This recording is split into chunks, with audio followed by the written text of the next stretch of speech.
Assalamualaikum warahmatullahi wabarakatuh. Apa kabar kalian? Semoga kalian baik-baik saja dan tetap diberikan kesehatan oleh Allah Subhanahu wa Ta'ala. Bantu channel kami dengan cara subscribe dan tekan tombol lonceng kalian. Terima kasih. Semoga kisah ini bermanfaat. Besok aku akan segera menikah, ucap pria yang telah menjadi suamiku selama 3 bulan ini. Secepat itu, tanyaku sedikit terkejut. Apakah ada yang salah? Tanyanya balik. Aku mengedihkan bahu. Tidak ada yang salah sih, tapi kupikir tidak secepat ini juga. Sekarang atau nanti, bukankah sama saja? Toh aku akan tetap menikah dengan Salma.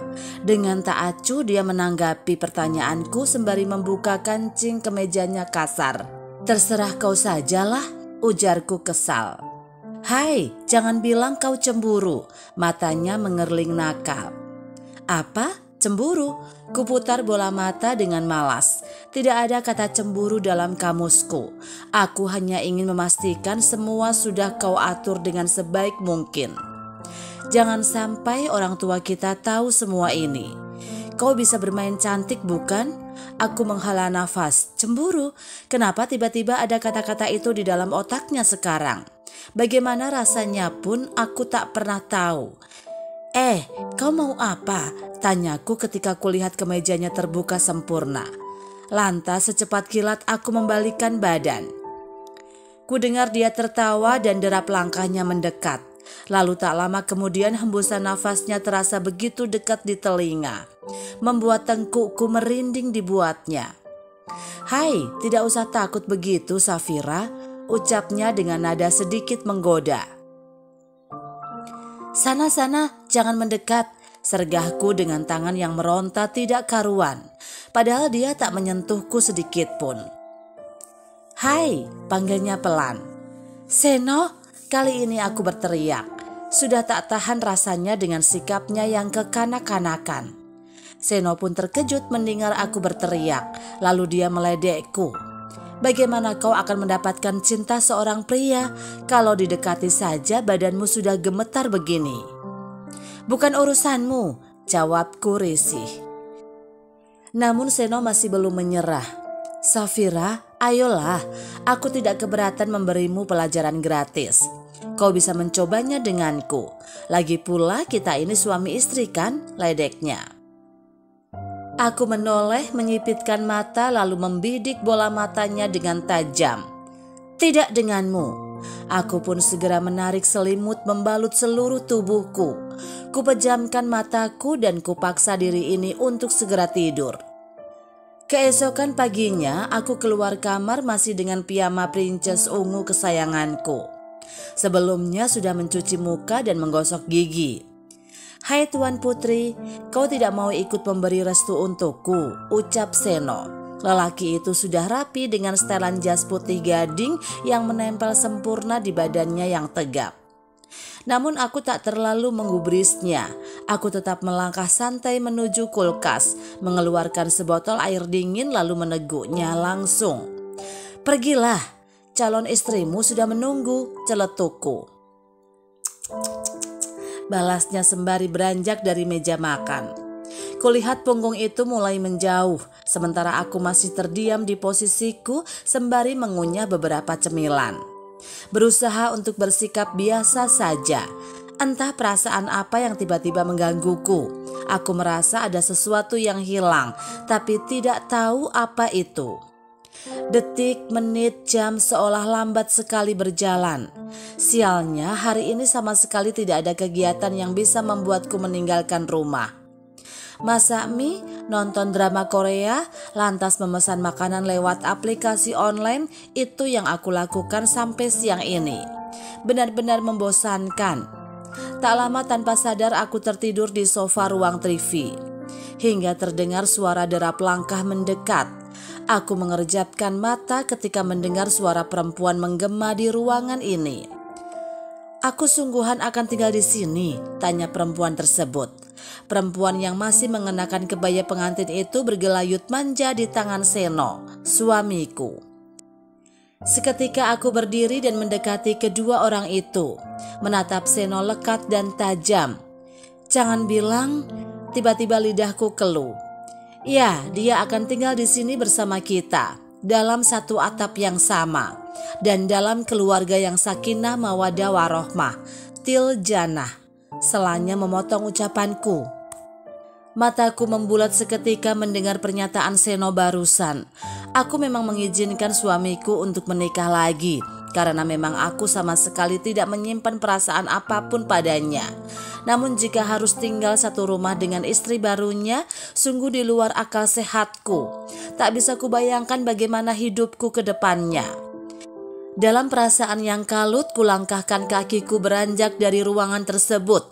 Dengan sengaja ku senggol tangan perempuan yang bergelayut di lengan Seno. Ups, maaf, ucapku saat melihat wajahnya nampak tidak suka atau mungkin sakit karena aku menyenggolnya sedikit agak kuat. Kemudian ku tarik lengan Seno agar ikut denganku. Pinjam Seno sebentar. Hai, Seno berusaha melepaskan tangannya yang ku pegang erat. Aku tak peduli. Ku seret langkah sedikit cepat agar lelaki itu mengikutiku. Aku berhenti tepat di depan pintu kamar.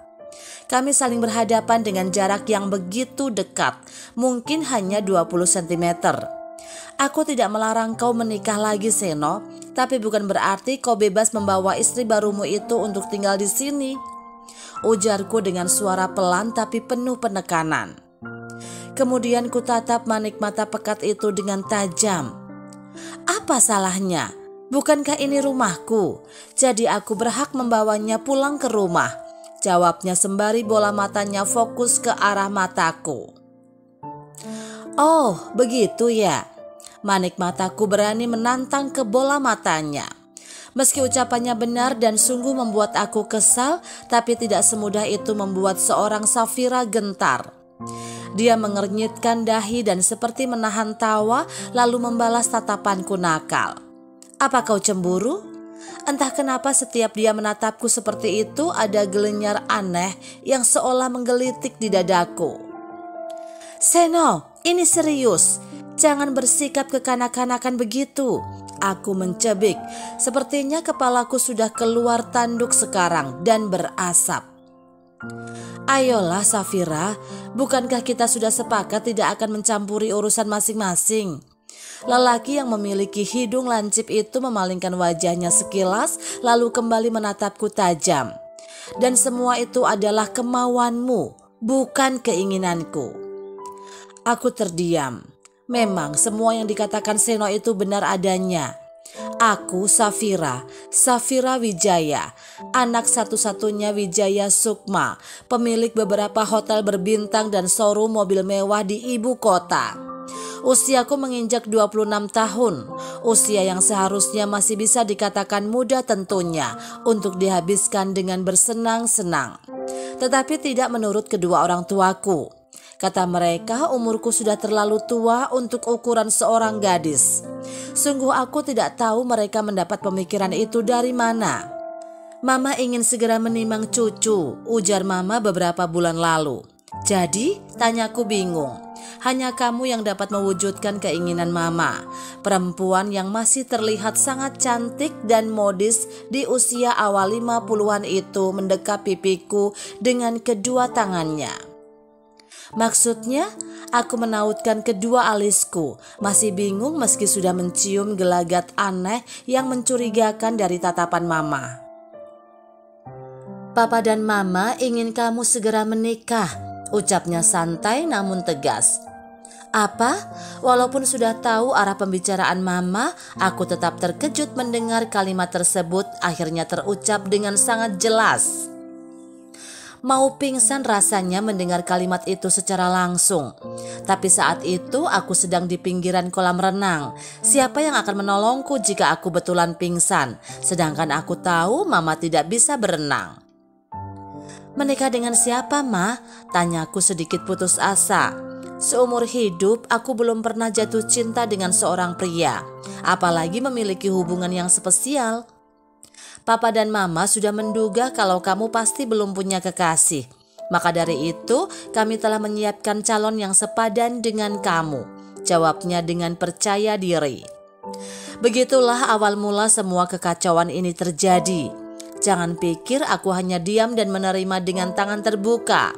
Berbagai cara sudah kuupayakan untuk membatalkan keinginan kedua orang tuaku, tetapi semuanya sia-sia. Menolak berarti harus siap meninggalkan semua fasilitas yang selama ini papa berikan untukmu.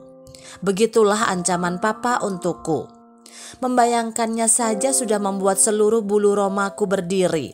Kemudian perjodohan konyol itu pun mulai terjalin. Perjodohan yang akhirnya aku ketahui berlandaskan alasan klasik, yaitu mempercepat hubungan sahabat lama. Lalu berakhir dengan membangun kerajaan bisnis antara dua keluarga, Wijaya Sukma dan Pangestu. Jadi bisa dikatakan bahwa posisiku adalah tumbal. Sayang, rengekan perempuan yang masih lengkap dengan dandanan pengantin itu menyadarkanku dari lamunan. Kamu tahu kan aku kelelahan? Kenapa kamu meninggalkanku sendirian di sini? Aku jadi takut. Batinku terasa gatal mendengarnya. Ya ampun, manja sekali dia. Iya sayang, tunggu. Seno menoleh ke arah istri barunya itu lantas kembali menatapku.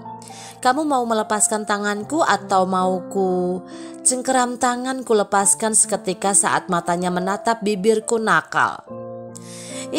Aku mencebik kesal. Aku masih memperhatikan pasangan pengantin baru itu.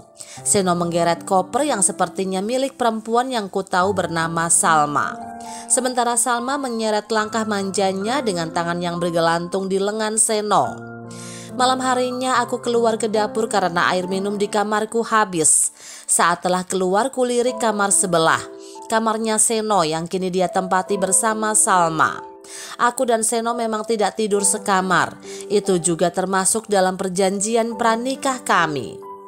Pintu kamarnya tertutup membuat pikiranku kemana-mana. Sedang apa mereka? Entah bagaimana tiba-tiba kaki ini melangkah membawa badanku sampai berada tepat di depan pintu kamar Seno. Kemudian karena penasaran, ku tempelkan telinga di pintu kamarnya dengan harapan bisa mendengar sesuatu. Hening. Entah berapa lama aku berdiam di depan pintu itu hingga suara deheman seseorang mengagetkanku. Kamu sedang apa? Aku pun menoleh ke sumber suara dan ternyata suara itu berasal dari Seno. Mau mengintip, dia meledekku sambil memainkan matanya, lalu membuka pintu kamarnya. Hah? Mengintip? Kamu pikir aku tak ada kerjaan? Tepisku. Lantas sedang apa kamu di depan kamarku? Tanyanya dengan nada interrogatif. Itu. Aku kehabisan kata-kata karena sudah tertangkap basah. Anu-anuan maksudnya, tatapannya masih nakal. Aku mau ambil air minum, jawabku mencari alasan sambil menunjukkan gelas di tanganku. Namun tanganku jadi gemetar karena sangat gugup. Tak mau kelihatan seperti yang dipikirkannya, aku pun segera melangkah menuju dapur. Dari ekor mata sempat kulihat Salma menarik lengan Seno agar segera masuk ke dalam kamar. Santai Safira, batinku sambil menghembus nafas kasar. Hari demi hari pun berlalu tanpa ada permasalahan yang serius. Paling hanya masalah sepele seperti Salma yang tidak bisa melakukan banyak hal seorang diri, Seno yang tiba-tiba bersikap sok dewasa, dan aku yang sering kesal ketika melihat tingkah mereka berdua. Namun itu semua tak pernah menjadi masalah besar. Baik aku maupun Seno sepakat untuk tidak mencampuri urusan satu sama lain. Hingga 2 bulan kemudian tiba-tiba Salma mengalami batuk darah yang tak henti-hentinya. Aku yang kebetulan sedang berada di rumah mau tidak mau harus mengurusnya dan membawanya ke rumah sakit secepat mungkin. Beberapa menit setelah mendapat penanganan dokter, barulah Seno menyusul dari kantornya. Ada apa ini? Salma kenapa? Tanyanya panik. Aku juga belum tahu, tapi seharian ini dia batuk-batuk dan keluar darah. Jawabku sembari berusaha untuk tetap tenang. Seno menghela nafas berat. Semoga ini tak seperti yang aku pikirkan, gumamnya. Mendengar kalimat janggal tersebut lantas membuatku penasaran dan bertanya, apa maksudmu? Apa yang sedang kamu pikirkan? Seno pun panik begitu mendengar pertanyaanku itu. Ah, itu. Nanti saja aku ceritakan. Sekarang mari berdoa semoga Salma tidak kenapa-napa. Aku hanya mengangguk setuju karena Seno sudah berkata demikian. Dia terlihat sangat khawatir dan ketakutan. Selama menunggu di depan ruang ICU, dia hanya mondar-mandir tanpa bisa tenang sedikit pun. Padahal saat ibunya jatuh sakit, dia tak terlihat sekhawatir itu. Aku sedikit merasa kasihan padanya. Tapi mengetahui kekhawatirannya itu tertuju pada istri mudanya, aku pun menekan perasaan ibaku. Hingga beberapa waktu kemudian dokter keluar untuk mengabari. Dengan wajah sedih, tim dokter menyatakan bahwa Salma tidak bisa diselamatkan. Tubuhnya tak bisa bertahan melawan ganasnya sel kanker yang telah menggerogotinya selama ini.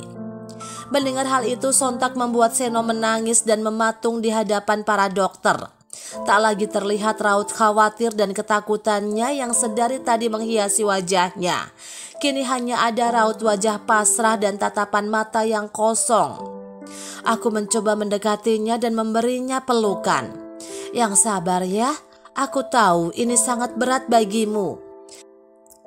Seno hanya diam, tatapannya masih kosong. Bahkan saat tim dokter pamit untuk kembali bertugas pun, dia tetap tak bereaksi sedikit pun. Aku mengajaknya untuk duduk dan menenangkan diri. Kutepuk-tepuk pundaknya agar dia merasa lebih tenang. Akhirnya, momen yang paling kutakutkan terjadi juga, ucapnya dengan tatapan kosong. Apa maksudmu? Dari tadi aku tak paham apa yang kamu bicarakan, tanyaku bingung. Seno pun menghadap ke arahku dan menatapku dengan tajam.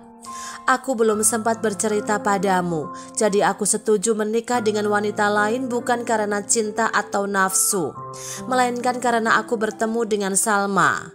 Kalimatnya terhenti sejenak. Seno menarik nafas berat dan melanjutkan. Salma merupakan adik dari sahabatku ketika kuliah, Farhan namanya. Dan ternyata Salma sudah menyukaiku sejak lama. Beberapa bulan yang lalu Farhan tiba-tiba menghubungiku. Dia mengatakan bahwa adiknya tengah sakit parah dan ingin bertemu denganku. Awalnya aku menolak, namun Farhan terus membujukku hingga akhirnya aku setuju. Sangat terlihat bahwa Seno tengah menahan air matanya. Suaranya pun mulai bergetar. Lalu setelah itu, tanyaku penasaran. Setelah aku bertemu dengan Salma yang terbaring lemas di rumah sakit, terjadilah sebuah kesepakatan antara aku dengan Farhan. Kami sepakat untuk mengabulkan satu permintaan terakhir Salma sebelum pergi. Namun tanpa kuduga permintaan terakhirnya adalah menikah denganku. Bulir-bulir bening mulai keluar dari kedua mata Seno. Aku cukup terkejut dengan kenyataan tersebut. Ternyata aku telah salah menilai suamiku selama ini. Kukira dia menikahi Salma dengan alasan karena aku tak bisa memenuhi kewajibanku sebagai seorang istri. Namun ternyata tidak demikian. Segera ku peluk tubuhnya agar dia bisa lebih tenang. Namun tangisnya justru pecah begitu tanganku melingkar di punggungnya. Maafkan aku, Safira. Aku benar-benar mencintaimu sejak pertama bertemu denganmu. Namun entah bagaimana hatiku menjadi bercabang semenjak aku menikah dengan Salma. Kamu berhak marah. Aku akan terima semua kemarahanmu. Tapi jangan tinggalkan aku. Suaranya terdengar sangat gemetar. Kalimat yang keluar dari mulut Seno sontak membuatku tertegun. Ternyata selama ini aku terlalu menutup mata dan hatiku. Aku tak menyadari bahwa laki-laki yang selama ini aku benci justru memiliki perasaan yang tulus terhadapku. Air mata mulai menetes dari kedua mataku. Namun aku tetap berusaha mengendalikan diriku dan tak ingin terlalu terbawa suasana. Sudah, kita bahas masalah ini di rumah nanti. Sekarang kamu tenangkan dirimu dahulu. Kita harus segera mengabari keluarga Salma. Seno pun mengangkat kepalanya dan menyeka air matanya. Kami bertatapan cukup dalam. Lalu dia tersenyum getir dan berkata, "Semua yang kukatakan barusan adalah kebenaran. Aku tahu aku menyebalkan dan kekanakan. Namun itu semua kulakukan semata-mata untuk menarik perhatianmu. Jadi aku mohon padamu, tolong berikan aku kesempatan untuk menjadi pendampingmu di dunia maupun di akhirat. Tangisku makin menjadi seraya mendengar kalimat tertulus yang pernah aku dengar dari mulut suamiku. Kami pun kembali berpelukan sebelum akhirnya beranjak untuk menyelesaikan urusan di rumah sakit. Dari cerita ini kita bisa belajar bahwa jangan pernah menyia-nyiakan ketulusan seseorang, apalagi pasangan sendiri, seperti halnya Safira. Dia selalu memberikan penolakan pada perasaannya terhadap Seno suaminya. Padahal di dalam lubuk hatinya yang paling dalam, dia juga menyimpan perasaan yang sama dengan Seno. Jadi harus diingat, orang tepat akan datang di waktu yang tepat. Jadi kita sebagai manusia harus lebih peka terhadap sekitar. Walaupun menikah karena dijodohkan atau tanpa rasa cinta sedikit pun. Jika keduanya bisa saling belajar, saling menghormati dan bertanggung jawab, maka lambat laun perasaan cinta akan tumbuh dengan sendirinya. Bagaimana menurut kalian? Tulis pendapat kalian di kolom komentar ya. Wassalamualaikum warahmatullahi wabarakatuh.